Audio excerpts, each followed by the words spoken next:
Assalamualaikum warahmatullahi wabarakatuh. Waalaikumsalam warahmatullahi wabarakatuh. Kami dari kelompok 3 akan mempresentasikan hasil dari analisis kami, yaitu kerajinan interior dan eksterior yang berasal dari Nusantara. Perkenalkan, nama saya Divyar Sadaltok sebagai editor dan moderator. Perkenalkan, nama saya Muhammad Dira sebagai pemateri pertama. Perkenalkan, saya Teresa Saudi sebagai pemateri ketiga. Sebagai pemateri. Perkenalkan, nama saya Sipa sebagai pemateri. Saya Dina sebagai pemateri. Baiklah, langsung saja kita jelaskan, yaitu kerajinan interior dan eksterior yang berasal dari Jawa Barat yang akan dijelaskan oleh Bunga. Dipersilakan.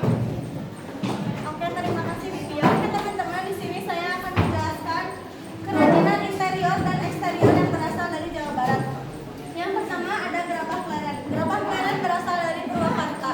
Gerabah pleret terbuat dari tanah liat. Kerajinan ini sudah ada sejak tahun 1795. Lalu pada tahun 1980-an, gerabah pleret berhasil menembus pasar ekspor ke luar negeri seperti Thailand, Taiwan, Italia, Korea, dan Amerika Serikat, dan negara-negara Eropa lainnya. Gerabah pleret berfungsi sebagai desain interior seperti yang ada pada gambar, yaitu sebagai vas bunga.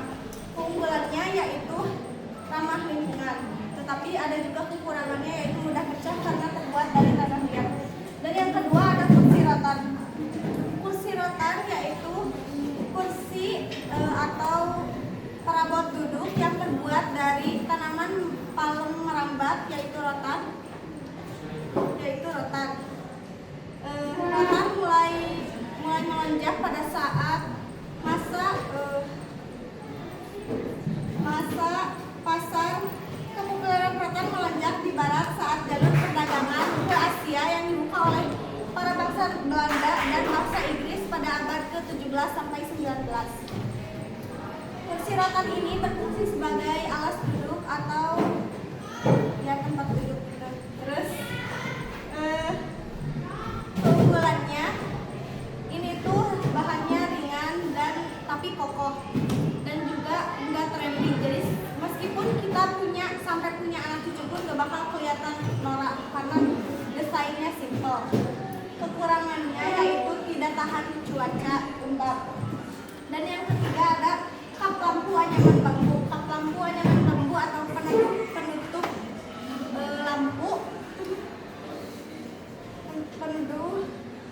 lampu yang dibuat dengan menganyam bilah-bilah bambu yang telah diserut halus.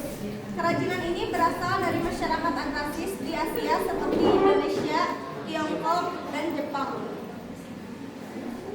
Kap lampu anyaman bambu sering dijadikan elemen utama.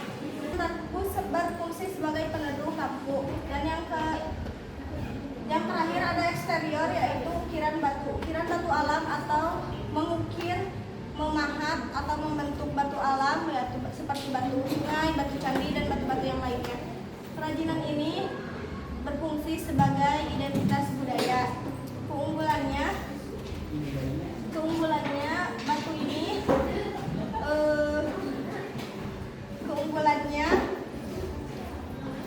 tahan cuaca dan nilai seninya yang tinggi. Kekurangannya yaitu bobotnya yang berat. Terima kasih. Nanti bisa tolong di slide ini. Terus ya. Baiklah, terima kasih Bunga atas penjelasannya. Selanjutnya kerajinan dari Jawa Tengah yang akan dijelaskan oleh Rasya, tetapi karena tidak ada Rasya, saya sendiri yang akan menjelaskannya. Kerajinan interiornya ada sarung bantal lurik, lampu tembaga tumang, dan gebyok ukir Jepara. Sementara kerajinan eksteriornya ada pintu gebyok ukir Jepara. Sejarahnya dari sarung bantal lurik itu berasal dari kain tenun yang berasal dari Majapahit yang memiliki motif frik, itu yang berarti pelindung. Yang kedua ada lampu tembaga tumang Boyolali yang sudah ada sejak abad ke-16 oleh Kiai Rogo Sasi. Selanjutnya yang ketiga yaitu gebyok ukir Jepara yang sudah ada sejak abad 7, puncaknya era yaitu Ratu Kalinyamat abad ke-16. Selanjutnya ciri-ciri dari kerajinan interiornya yaitu sarung bantal lurik, punya kain garis-garis atau alami yang memiliki buatan.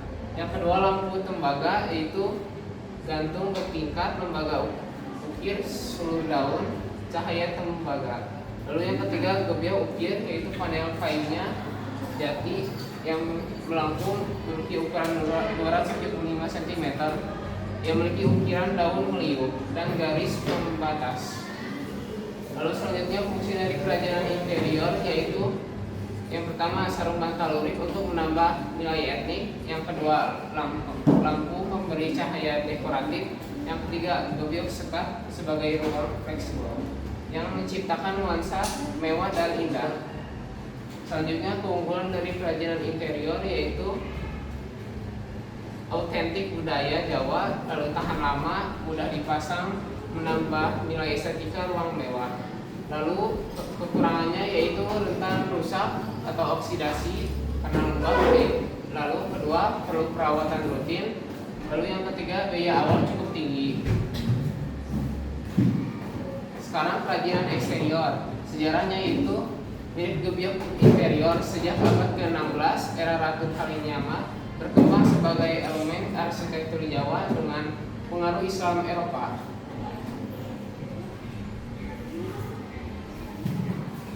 Ciri-ciri dari kerajinan eksterior yaitu panel kayu jatinya besar berukuran 270 x 300 cm. Lalu yang kedua ukirannya berbentuk 3D khas Jepara. Lalu yang ketiga tiangnya bertebal 14 x 12 cm. Lalu fungsi dari kerajinan eksterior yaitu pintu sebagai pintu masuk utama rumah atau masjid, yang kedua sebagai pengaman sekaligus dekoratif etnik, yang ketiga sebagai buat rumah tampak elegan dan simbolis. Lalu keunggulan dan kekurangan dari kerajinan eksterior yaitu tahan lama, ukiran detail artistik, dan nilai budayanya tinggi. Sedangkan kekurangannya yaitu biayanya tinggi, instalasinya rumit, butuh ruang luas, dan butuh perawatan anti rotan, anti rayap. Terima kasih. Selanjutnya kerajinan yang berasal dari Jawa Timur yang akan dijelaskan oleh Kali. Dipersilakan. Saya akan menjelaskan tentang kerajinan interior dari Jawa Timur, kerajinan interior dan kerajinan eksterior yang berasal dari Jawa Timur. Kerajinan interiornya adalah Amin Madura dan kerajinan eksteriornya adalah Lampion Damar Kurung. Sejarah kerajinan interior yang berasal dari Jawa Timur yaitu amben. Amben merupakan ranjang tradisional masyarakat Jawa yang sudah digunakan sejak zaman dahulu. Biasanya amben terdapat di dalam rumah adat dan dibuat dari kayu kuat seperti kayu jati sehingga tahan lama dan kokoh. Ciri-ciri amben yaitu berbentuk ranjang datar, desainnya sederhana, berukuran cukup besar, dan umumnya hanya dialasi tikar atau kasur tipis. Amben diletakkan di dalam rumah sebagai bagian dari perabot utama. Next. Fungsi amben cukup beragam yaitu sebagai tempat tidur, tempat duduk, tempat berkumpul keluarga, dan tempat istirahat. Dalam beberapa tradisi amben juga digunakan untuk acara adat tertentu. Next. Keunggulan dari amben adalah kuat, multifungsi, mudah dirawat, dan memiliki nilai budaya tradisional. Namun kekurangannya yaitu kurang nyaman bagi orang yang terbiasa di kasur yang empuk, serta berat dan sulit dipindahkan. Next. Kemudian saya akan menjelaskan tentang kerajinan eksterior yang berasal dari Jawa Timur yaitu damar kurung. Damar kurung berasal dari daerah Gresik dan merupakan lampion tradisional yang dipengaruhi budaya Cina sejak zaman dahulu. Kerajinan ini kemudian berkembang dan menjadi salah satu ikon Jawa Timur. Ciri-ciri dari damar kurung adalah berbentuk segi empat, menggunakan rangka bambu, dan dilapisi kertas. Pada setiap sisinya terdapat lukisan yang menggambarkan kehidupan masyarakat dan cerita-cerita rakyat. Warna yang digunakan biasanya cerah seperti merah, kuning, hijau, dan biru.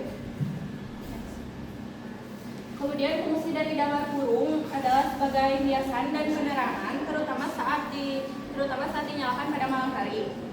Selain itu, damar kurung juga sering digunakan sebagai simbol budaya, khususnya pada bulan Ramadan dan acara adat.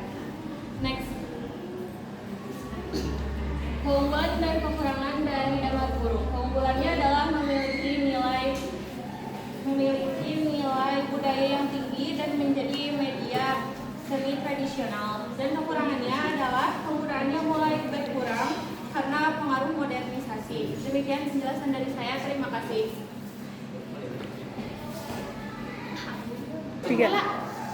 Terima kasih atas penjelasannya tadi. Selanjutnya kerajinan dari Sumatera Barat yang akan dijelaskan oleh Syifa. Dipersilakan. Baik, saya akan menjelaskan kerajinan interior dan kerajinan eksterior dari Sumatera Barat. Kerajinan interior ornamen kuningan, kerajinan eksterior atau kunjung atau tanduk bertaut. Sejarah kerajinan interior ornamen kuningan digunakan sejak lama sebagai hiasan dalam rumah adat, Minangkabau, dan perlengkapan adat. Dahulu ornamen ini hanya dimiliki oleh kalangan tertentu.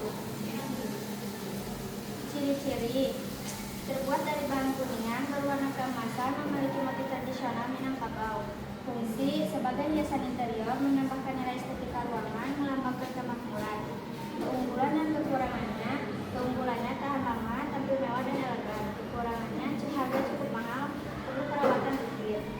Sejarah kerajinan eksterior atau kunjung merupakan ciri khas rumah adat Minangkabau yang terinspirasi dari bentuk tanduk kerbau, simbol kekuatan dan kebesaran.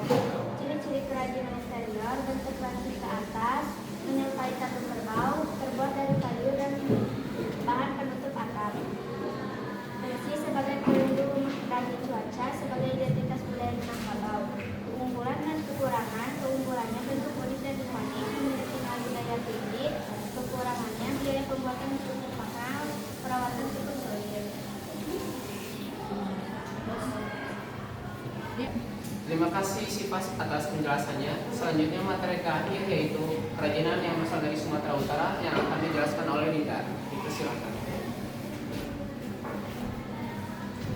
Kerajinan interior dari Sumatera Utara, yaitu batik korga, berasal dari ukiran korga Batak Toba di Sumatera Utara yang menghiasi rumah sebagai pelindung identitas budaya. Batik ini berciri motif pilihan khas dengan warna merah, hitam, putih. Fungsinya sebagai dekorasi busana. Keunggulannya terletak pada nilai filosofis, kekurangannya warnanya terbatas. Selanjutnya kerajinan eksterior. Korga Batak merupakan ukiran kayu tradisional Batak Toba dengan warna